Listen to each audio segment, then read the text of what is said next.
खैर, एनडीए के बाद अब खबर इंडिया गठबंधन की। क्या इंडिया गठबंधन ने खुद को सरकार बनाने की रेस से बिल्कुल अलग कर दिया है? गठबंधन नेताओं के बयान और हलचल देखकर ऐसा लग नहीं रहा है। हालांकि बुधवार को जब इंडिया गठबंधन के नेताओं की बैठक हुई तो बैठक के बाद कांग्रेस अध्यक्ष मल्लिकार्जुन खड़गे ने कहा कि इंडिया गठबंधन सरकार बनाने का दावा पेश नहीं करेगा।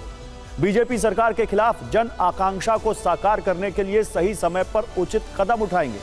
अब सवाल यही है कि वो सही समय क्या होगा? क्या इंडिया गठबंधन सही समय का इंतजार कर रहा है या फिर सही समय लाने के लिए बिसात बिछा रहा है? बुधवार को शाम करीब 4:30 बजे से 5:30 बजे तक एनडीए गठबंधन की बैठक हुई। इसके करीब 5 घंटे बाद यह तस्वीर सामने आई। एनडीए सरकार के किंग मेकर माने जाने वाले टीडीपी अध्यक्ष चंद्रबाबू नायडू और तमिलनाडु के सीएम एमके स्टालिन दिल्ली एयरपोर्ट पर एक दूसरे के साथ दिखे। मुलाकात की इस तस्वीर के सामने आने के बाद सियासी गलियारों में कई तरह के कयास लगने लगे। अगले दिन गुरुवार को एक हलचल और दिखी। इंडिया गठबंधन में आम आदमी पार्टी की तरफ से शामिल सांसद संजय सिंह और राघव चड्ढा अचानक संजय राउत से मिलने दिल्ली में उनके घर पहुंच गए। इंडिया गठबंधन की बैठक में भले ही अंदर से खबर आई हो कि अभी सरकार बनाने की कोशिश नहीं की जाएगी, लेकिन आम आदमी पार्टी और उद्धव ठाकरे का सोचना थोड़ा अलग है। शायद यही वजह है कि पिक्चर अभी पूरी तरह खत्म नहीं हुई है। देखिए, आम आदमी पार्टी के नेता संजय सिंह और राघव चड्ढा जो हैं वो शिवसेना यूबीटी के जो सांसद है संजय राउत, उनके घर पर जो है मिलने आए हैं। सही समय पर सही फैसला लिया जाएगा। जनादेश मोदी सरकार के खिलाफ है। अब सवाल ये कि क्या संजय सिंह सरकार गठन पर एक राय बनाने के लिए संजय राउत से मिलने पहुंचे थे? क्योंकि संजय राउत ने इस मुलाकात के बाद जो बयान दिया उसमें कई संदेश छिपे हैं। ये मोदी जी रिटायरमेंट के मूड पे है, तो उनकी एक इच्छा है कि तीसरी बार कसम ले लूं, तीसरी शपथ ले लूं। बुजुर्ग है, सीनियर है, बड़ी पार्टी है, बहुमत चाहे ना हो तो उनको अधिकार है सरकार बनाने का। न्योता मिलेगा तो जाएंगे, तीसरी कसम लेंगे, तीसरी कसम के बाद चौथी कसम हमारी है। संजय सिंह ने गुरुवार को संजय राउत के साथ टीएमसी नेता अभिषेक बनर्जी से भी मुलाकात की। अभिषेक बनर्जी भी टीएमसी की तरफ से बुधवार को इंडिया गठबंधन की बैठक में शामिल थे।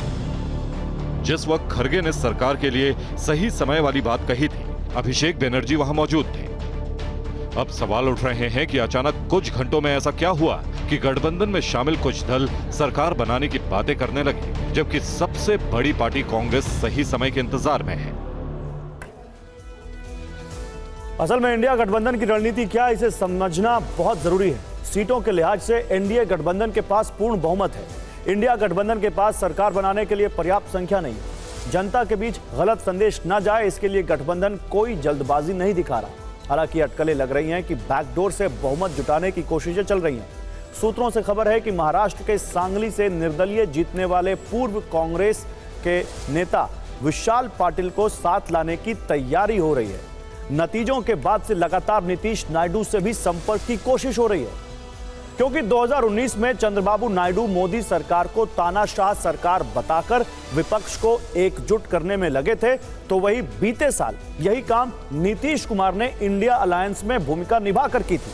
इंडिया गठबंधन की इसी हलचल को देखकर रणनीतिक या राजनीतिक पंडित ये कयास लगा रहे हैं कि इंडिया गठबंधन में पर्दे के पीछे कुछ तो खिचड़ी है जो पक रही है। वैसे इंडिया अलायंस एनडीए सरकार बनने से पहले पीएम मोदी पर डायरेक्ट अटैक कर रहा है। राहुल गांधी भी आक्रामक है। आज उन्होंने पीएम मोदी और गृह मंत्री अमित शाह के बयानों का जिक्र करके भ्रष्टाचार के गंभीर आरोप खटाखट लगा दिए।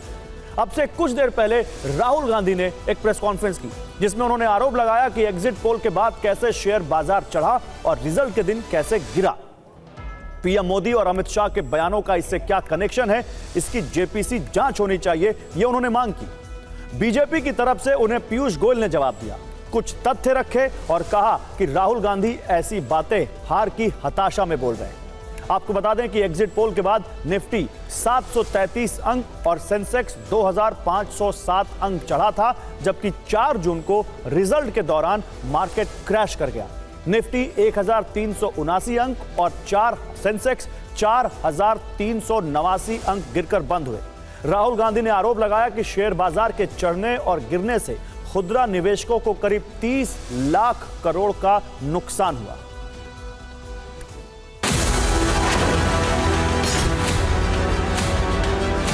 बीजेपी के सबसे बड़े नेताओं ने कहा है, रिटेल इन्वेस्टर्स को मैसेज दिया है कि आपको स्टॉक खरीदना चाहिए।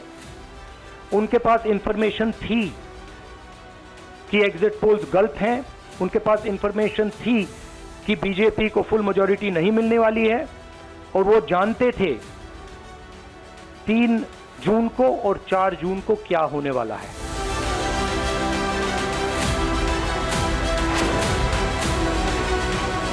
हम सब जानते हैं कि इक्विटी मार्केट